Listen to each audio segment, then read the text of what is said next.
Good morning, শুভ সকাল সবাইকে। আশা করি আপনারা সবাই খুব ভালো আছেন, সুস্থ আছেন। আমি সকালবেলা চলে এসেছি একদম বারান্দায়, আর ওদের খেতেও দিয়ে দিয়েছি। ওদের খাওয়া হয়ে গেছে, ওরা শেষ করে আবার উপরের দিকে দেখছে। যাই আর একটু নিয়ে আসি ওদের দিই। ওরা বেচারা বসে থাকলে আমার খুব খারাপ লাগে, মনে হয় চুপচাপ বসে আছে। ওরা কুটুর কুটুর করে খেলেই আমার বেশ মজা লাগে দেখতে। দেখুন আরও সব চলে আসছে, কি ভালো লাগে না দেখতে। এটা একটা এখন আমার মর্নিং ডিউটির মতো হয়ে গেছে। যেদিনকে করতে পারি না নিজেরই খারাপ লাগে।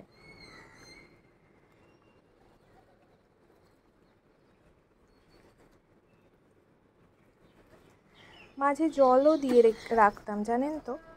জলটা দিয়ে রাখলে ওরা না, জলটা একটু উপরে আমাকে দিতে হতো, উপরে স্ল্যাবটাতে দিতাম, সেটা আর ওরা খেতে আসতো না। কিন্তু ওরা এই খাবারটাই স্পেসিয়াস জায়গা পায়, এখানে বসে খায়। কতগুলো না, সাদাগুলোও আসে, আজকে আর সাদাগুলোকে দেখতে পাচ্ছি না। আজকে মারাত্মক গরম, মারাত্মক আজকে না 2-3 দিন ধরেই প্রচণ্ড গরম, মানে এতটাই গরম যে যেটা নেওয়া যাচ্ছে না। একটু বৃষ্টির জন্য সবাই ভাবছে, কিন্তু বৃষ্টি তো একদমই হচ্ছে না। আর রাকেশেরও কালকে রাতে হঠাৎ করে শরীরটা খুব খারাপ হয়ে গেছিলো।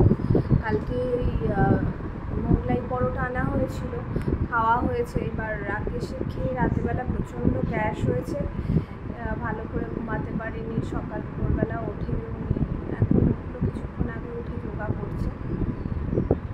শরীরটা ভালো নেই, প্রচণ্ড গ্যাস অম্বল হলে হয় না, একটা টায়ার্ডনেস কাজ করে, সেই রকম। অনেকদিন পরেই আমরা মোগলাই পরোটা খেলাম, প্রায় 2 বছর পর মতো খেলাম, কিন্তু খেয়ে আমার খুব একটা ভালো লাগে। সবাই বলে বিশাল ভালো ভালো মিষ্টির মোগলাই পরোটা, কিন্তু আমার খুব একটা সত্যি কথা ভালো লাগে। এই ওর খাবার ভালো লেগেছিল, কিন্তু খাওয়ার পরে এত কষ্ট পেয়েছে, তখন বলছে যে কেন খেলাম। আর আজকে তো বৃহস্পতিবার, রান্নাঘরে রান্না বসিয়েছি, এখন ভাত হচ্ছে আর একদিকে মিলেট হচ্ছে। আর ডাল কালকে কিছুটা বেঁচেছিল, সেটাই গরম করবো।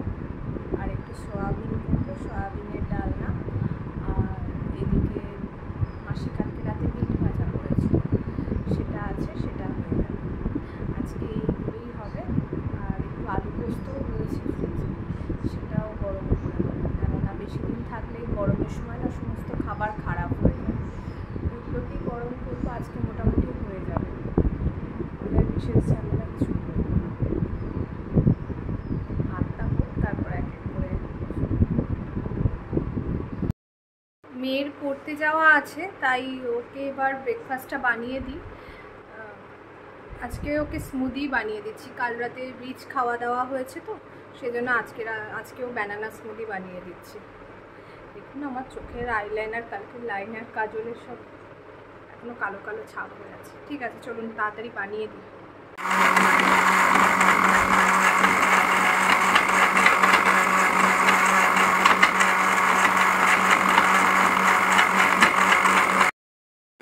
আজকে আবার হঠাৎ করে কাজের মাসি আসলো না। রোজ মাসি 10টা সাড়ে 10টার মধ্যে চলে আসে, আজকে 11:30 বেজে গেছে, এখনো আসেনি। এভাবে একটু বাসন টাসন রেখে দেওয়া যায় বলুন তো? তাই আবার রান্নাঘরে চলে এসেছি, এসে ঝটপট করে বাসনগুলো মেজে নিয়ে তারপর স্নানে যাব। প্রচণ্ড গরম, এতটা গরম যে সহ্য করা যাচ্ছে না। একটু ঘরটাও ভালো করে ঝাড়ু দিয়ে ঠাকুর ঘরটা শুধু একটু মুছে নেব।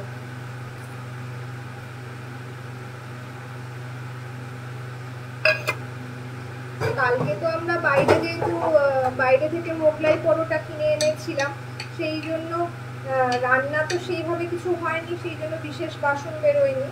একটা কড়াই আছে মাত্র, মেজে নেব এখন, অসুবিধা হবে না।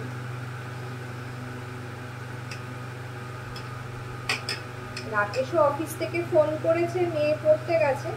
রাকেশ বলছে একদম এসির মধ্যেই বসে থাকো, ঘর থেকে বেরিও না। আমি বলছি যে মনে মনে হ্যাঁ, না বেরোলে আর এইসব কাজগুলো না করে রাখলে ওইভাবে আমিই থাকতে পারবো না সারাটা দিন।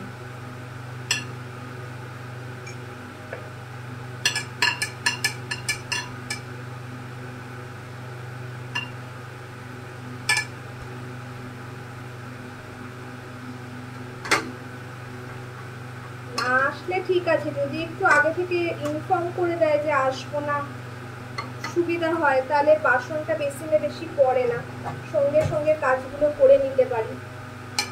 কিছু করার নেই, আগে থেকে যখন ইনফর্ম হয়নি এখনই একসাথে পুরো বাসনটাকেই মাজতে হবে।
এই এখন এক ঝুড়ি বাসন মাজলাম, মেজে প্রচণ্ড কষ্ট হয়ে গেছে। এখানেও কাঁচের বাসনগুলো কিছুটা আছে, কাঁচের ঝুড়িটা আগে খালি করব, তারপর রাখতে পারবো। রান্নাঘরগুলো একেবারে পরিষ্কার করে নিয়েছি, পরিষ্কার করে গুছিয়ে নিয়েছি। এতে একটু আদা আছে, সন্ধ্যাবেলায় মাছ যখন রান্না করবে লেগে যাবে। এবার মাথা ঠান্ডা, এবার ঘরের কাজগুলো করে নেব গিয়ে। এখন সন্ধে হয়ে গেছে, তাই তাড়াতাড়ি সন্ধেটাকে জেলে নিলাম, কেননা রাকেশও এখনও অফিস থেকে আসেনি, এদিকে মেয়েও পড়তে বসে গেছে। এই ভাবলাম সন্ধেটা আগে জেলে নিই, সন্ধে লেগে গেছে।